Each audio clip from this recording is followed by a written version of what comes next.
like, subscribe, and ring that bell. Welcome to Two Women in Crypto, a weekly podcast birthed on a whim by two women who are excited about the cryptocurrency landscape and have a shared passion about empowering others to step into the digital, tokenized world of the future. We offer tips, tricks, and our own individual insights as to how to begin to navigate this shift. We are not financial advisors nor experts. We are just here to encourage you to look at the possibilities. So welcome to the future. You're right on time. Good morning.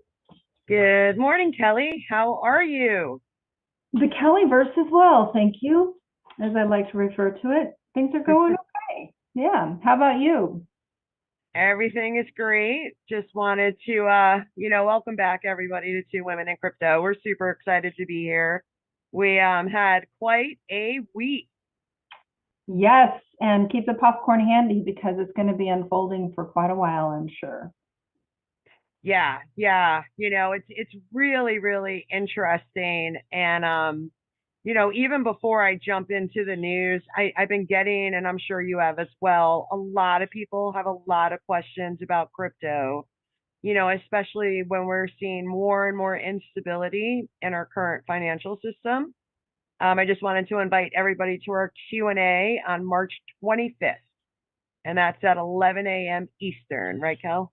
That's exactly right. You'll find all the information under classes and events on our website, and it's $10. We have a great little community, lots of great conversations. It's really quite a fun time and very informative. So, and it also gives opportunities for people to lean into some of the questions that we know everybody has.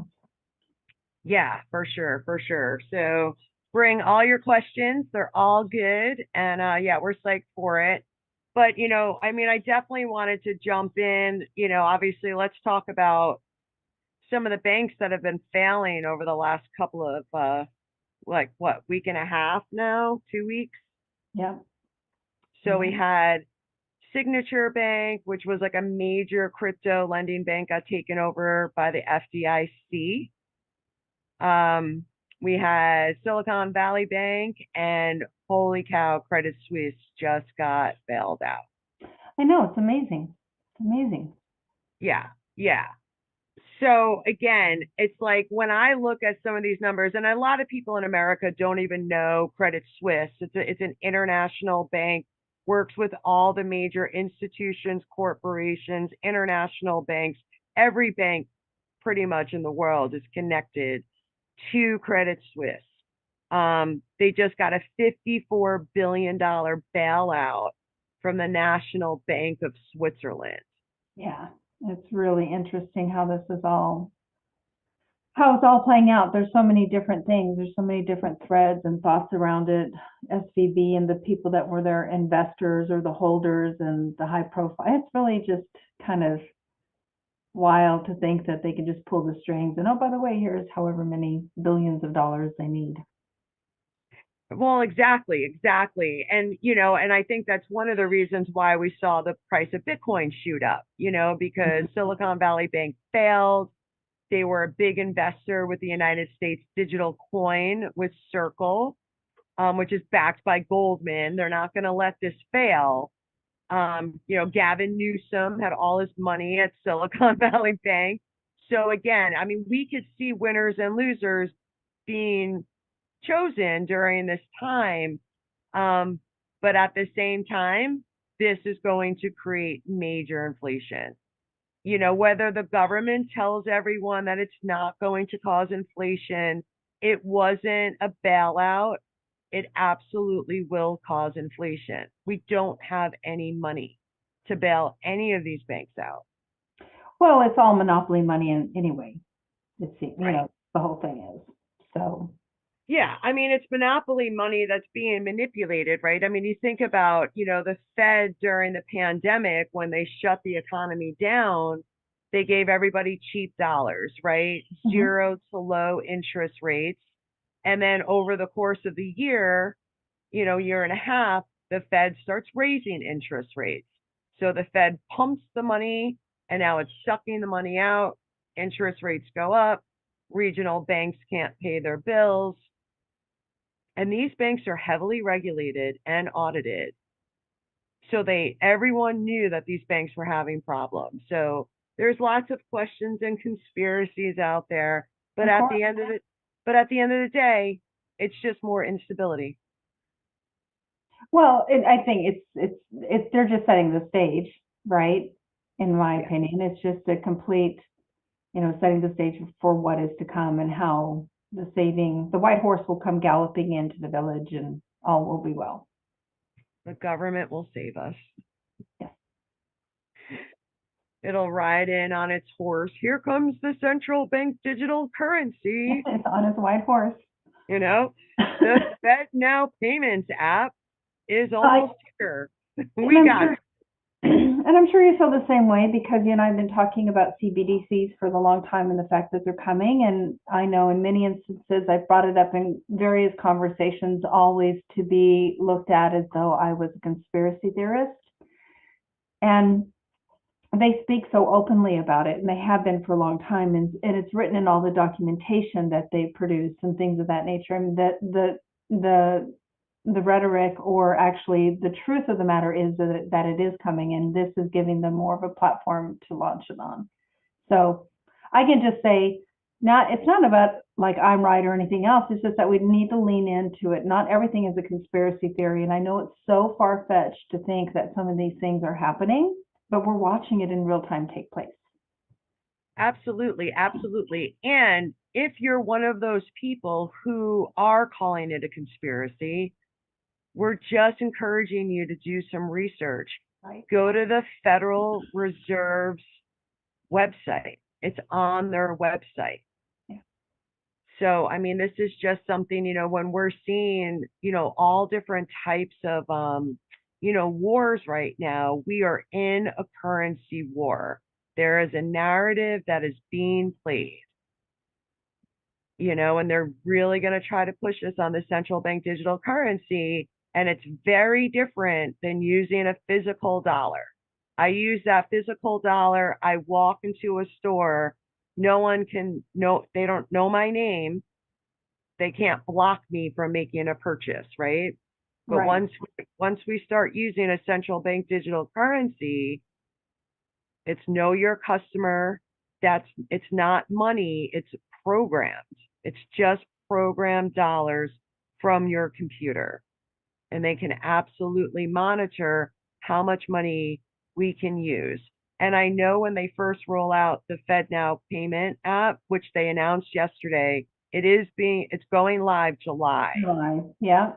So it's going live in July, and you have a limit of $25,000. Okay. Yeah. Yeah, I mean, it's the beginning of it. Yeah. And I haven't read all the details. I did know the limit. Is there a protocol into which and where you can use it? What is the baseline? Have they rolled out all of the details on it yet? They haven't, but I'm guessing you're going to be able to use it just like any Master or Visa card. Mm. And then again, it's just like I'm looking at everything that's going on in our banking system, and I think Kelly and I will agree. We're watching like they're trying to do like a controlled demolition of our old financial system so they can bring us into this new financial system, which is going to be based on something different than what we've experienced so far in our lives. We're talking automation, artificial intelligence. ChatGPT-4 just came out. Right. I just posted in our Telegram group this morning that there's an AI, artificial intelligence being rolled out to help lawyers, with some of their research. So it's like we're seeing this happen. And, I just think it's really good at this moment of time to get educated, understand the difference between a central bank digital currency and Bitcoin. Right, which is what the name of this particular podcast is, because as we saw when the Silvergate rolled specifically, was it Silvergate when it rolled? Yeah, it was Silvergate when it rolled specifically. People started really pouring their assets into or converting their USDC, whatever they had as a depegged, into Bitcoin. Right. Exactly. And what makes Bitcoin so special is that it's not controlled by a centralized government. Yeah. So, Bitcoin was created for peer-to-peer transactions through the internet. It was a technological revolution that I think most people don't understand, right? Because normally, if I'm sending you an email, I get a copy, you get a copy. But Bitcoin solved this kind of double spend problem. So if I'm sending you Bitcoin to your address, it takes it from my account and puts it in your account. No third party intermediary. Right. Bitcoin was designed for this moment of time. And we'll see, Yeah, so Bitcoin pierced 26. I think it touched 26 and retraced, but it would be lovely for it to come back and close above that number, but we'll just watch it and see. At least through May, because then that whole thing of sell in May and walk away, just in regards to the energy of the markets. But yeah. Yeah, and there's so much instability and uncertainty, we could see it probably go choppy, super choppy. Sure. Like, who knows? But again, in terms of, in times of crisis, people put their money in Bitcoin, people put their money in gold, people put their money in silver, cash in the house. We go over this time and time again. If you are not your own bank, please reach out to myself or Kelly. We're here to support you guys. Become your own bank. It's one of the best feelings in the world. I've worked with so many people, and it's like tears of joy in your eyes when you feel that being sovereign, that moment. Right. Yeah, absolutely. And, it's interesting, just, you want to have performing assets, even if it's a chicken, right? That's a performing asset because it'll at least give you eggs. Yeah. But, there's something to lean into that for sure. But Jay, Yeah. there's in places for gold and silver. I didn't realize this until just recently. I think it was last week. But JM Bullion, which is often a place, if you can't buy a gold and silver shop, or if you can't find one, pardon me, in your area, I think it's JM Bullion. You can order it online and have it delivered. But you can do the same thing there as you can through the exchanges and dollar cost average, and have your silver delivered to you on a monthly basis, or your gold, whatever that is. So there's lots of ways to take your coffee money and diversify your assets. Right.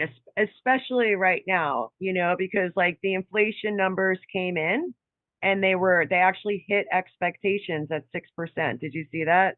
I saw that. Yeah. Yeah. So, we got to look at lagging indicators. So it could take several months for these bank bailouts to hit the inflation in our economy. Oh, yeah, absolutely.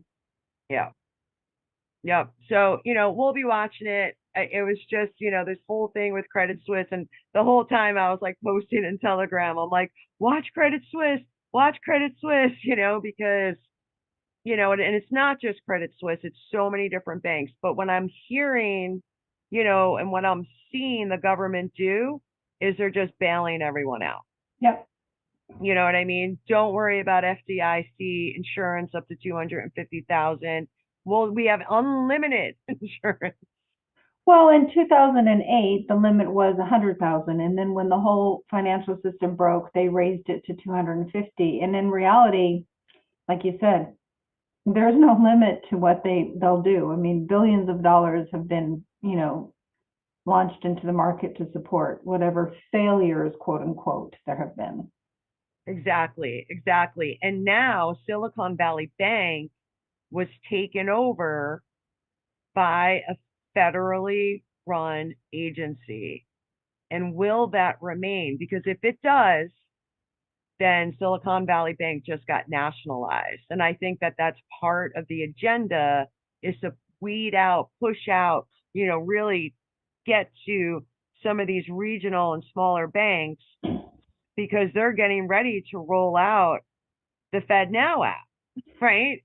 Well, I think to that point, Bank of America had its highest influx of deposits because of this whole situation. And it would have you lean in, especially if you are using a small regional bank. You're out in the middle of the country, you've been using your little bank for eons, not it's something to lean into as far as where you're keeping your cash. Not to say that you don't want to withdraw to necessarily, defund your bank, but it's of a concern. It's something to be aware of. Where are your dollars? Right. And do you trust the government enough that they're just going to bail everybody out? They have unlimited, power of the digital printer. Yeah. And you know what probably would happen, I would assume, and again, all of this is just for your entertainment purpose. We're just chatting about the news. We're not experts by any means, but even those small little banks would have probably just be absorbed by the national bank. So the funds aren't necessarily lost. You're just going to change your way, like you said, and like we know, of how everything will function. Yeah, like did you see like HSBC was able to buy Silicon Valley Bank of UK for £1. £1. It's wild. Yep, and their intention is to turn that branch into a digital banking branch. So banking is going to become digital. You're going to use an app on your phone. And wasn't it Elon who was actually considering or made a mention of potentially purchasing SVB to make it a digital bank? I wouldn't be surprised if he does something for his X coin if he ever, if he follows through that way. But yeah. So we'll see what happens. I'm definitely interested to see if anyone buys Silicon Valley Bank. Yeah. I'm just very, very interested. So we'll see. Who knows? They might turn all the different post offices into the central bank, little branches. Isn't that an interesting thought? Anything is hiring. USPS is hiring, just so you know. Oh, they are? Oh, yeah. They have been for a long time. Oh, my gosh. All right. So here we go. I want to talk about this. I read an article early this morning, Kelly. Gary Gensler said all proof of stake cryptocurrency projects are securities. All right. So that's Cardano, Ethereum, Tezos, Cosmos, Polkadot. Coinbase announced, I think 2 days ago, that they're delisting 6 Ethereum-based altcoins, right? So we have Rally, DeFi Money, Mirror, OMG Network, Loom, and Augur. Yeah, I tried to find that. I know you put those in the notes, and I tried to find that, and I couldn't find that announcement because I've been a holder of Loom for some time. I was surprised. It's been doing really well. And again, I think this is just, one, it's part of the shakeup. Mm-hmm. The SEC does not make the laws, even though we're living without rule of law, like according to the law that we don't follow. Yeah. The SEC it can't continue to do this, but I think it's a way to extort money from these companies, right? From these projects, bring them into the government, right? You have to pay to play, and the Congress needs to sign a bill. And once Congress signs a bill, or once Ripple wins the lawsuit, the judges keep making, positive decisions, we will see this get balanced out. But if you think about it, we always said, and a lot of people have said this, 99% of all crypto projects are going to zero. Oh my gosh, there's 23,000 cryptocurrency projects, I think at last count. Yeah.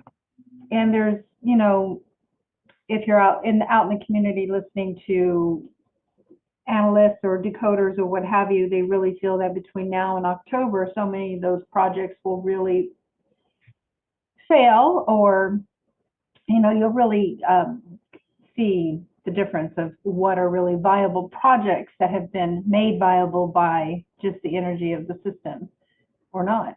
So so hold on to your belts. It's going to be a wild ride. Yeah.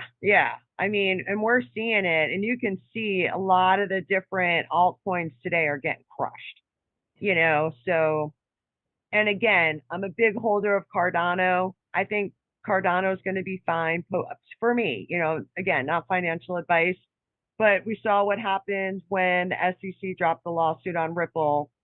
The price of the token, I think, was $1.60, went all the way back down to 30 cents or something. So, We're living in uncertain times, and I'm keeping the faith because you know what, Kel? If this doesn't work out with cryptocurrency, then we're all on a central bank digital currency. And that's our choice. And that's not a good choice for most people in the world. Right. Right. Yep. You know, and I think about, you know, you can't really ban Bitcoin. You know, you can always do peer-to-peer transactions with Bitcoin. And the other thing is too, like I saw that the government's trying to push like a 30% tax on miners. And if they do that, then that just hurts the United States of America. The miners pack up their mining gear just like they did in China, and they went elsewhere. Right. Because there's a lot of crypto-friendly countries, a lot. Yeah. So again, if the United States does that, it just hurts them. And think about how Bitcoin mining is actually providing solutions to some of our pollution, you know, by collecting that excess shell that's being released from the Shell gas stations, you know, or the oil refineries rather, you know. So again, we can't always listen to the FUD, right? We got to do the deep dives and ask ourselves, does this make sense? What is the World Economic Forum saying? What is the Federal Reserve saying? What is the International Monetary, you know, Fund saying? What's the Bank of International Settlements saying?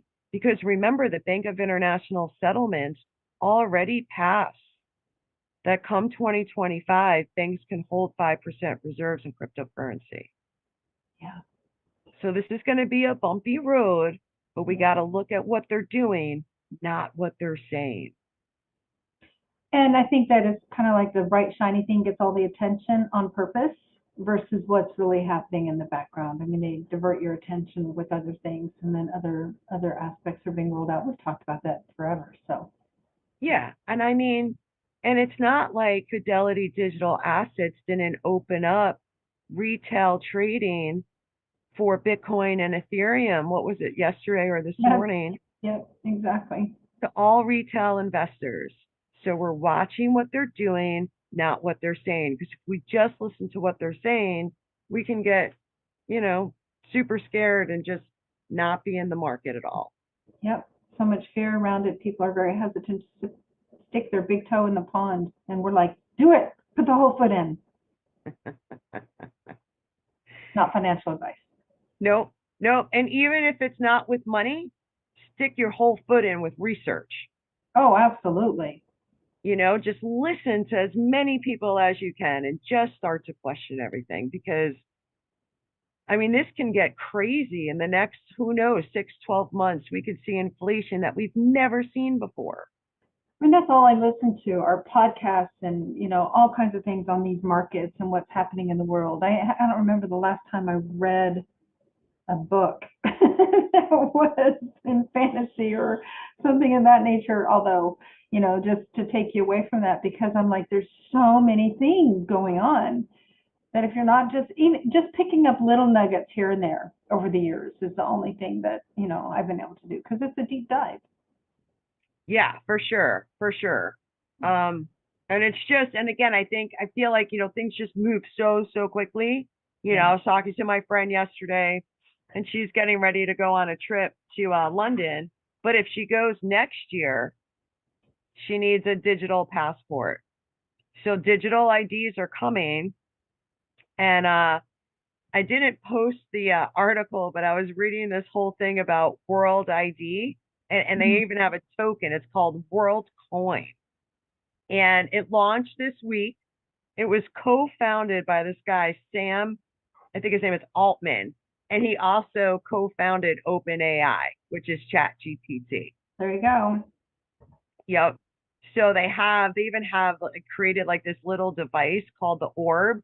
And it looks like an eye, Kelly. And it scans your iris. And then, go ahead. Yeah, I don't know if I'll be traveling outside of the U.S. I know, but it's going to get down to driver's licenses. Like, you know, we, you know, I think for us, we have to figure out can we get a decentralized digital ID? And that's what I'm hoping for. Right. So we're continuously doing the deep dives, and there are platforms that are decentralized. We have Pulse Chain, we have Cardano, there are others. Yeah, we can speculate all day long, right, about what potentially will happen, but, they're going to roll it out, but there are going to be options. Yeah, and I mean, we always have the option of living like Little House on the Prairie. Oh, yeah. Yeah. And that would be way cool with me, actually. Bring me back to the pioneer days. Just as long as I can get some chocolate. There you go. Yeah. Yeah. All right. Yeah. And here's some more like good news too, just to jump into Polygon for a second. Unstoppable Domains just partnered with Polygon. So now you can get a wallet address, a website address with .polygon. I thought I had minted something on Polygon before. I have a lot of unstoppable domain names that I secured a couple years ago. Yeah.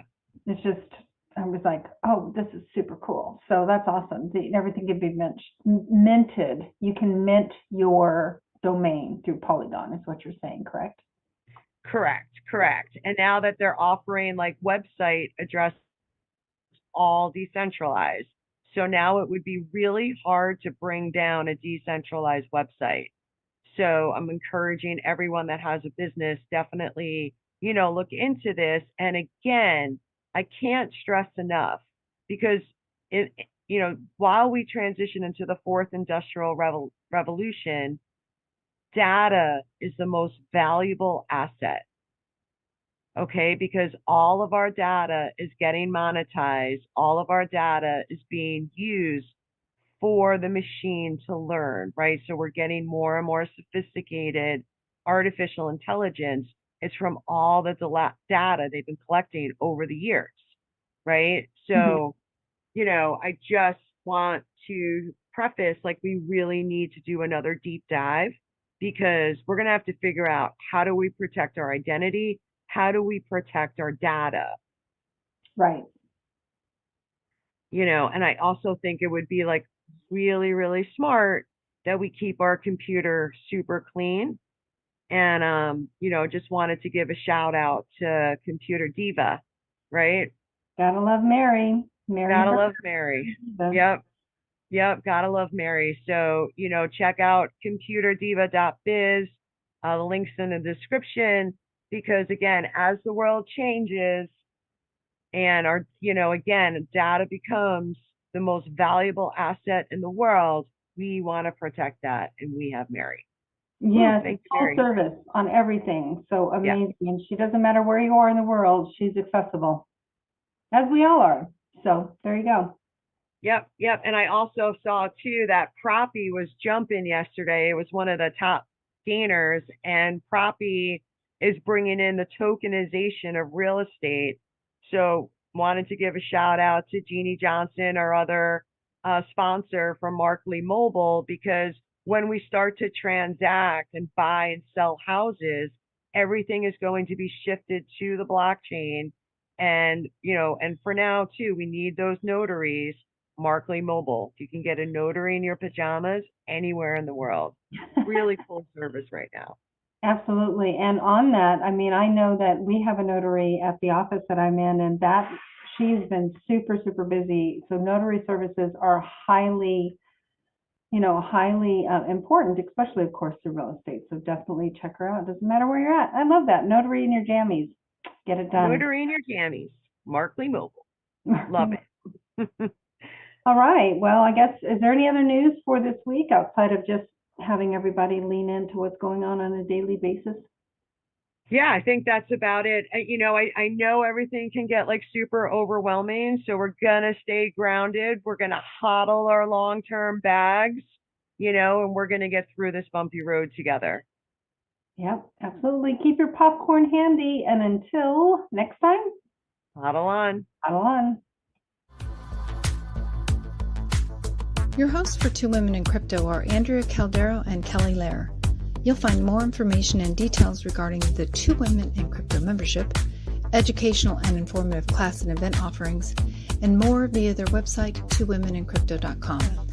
Both Andrea and Kelly are available for speaking events and offer private consultations focused on helping individuals navigate the future. Until next time, huddle on.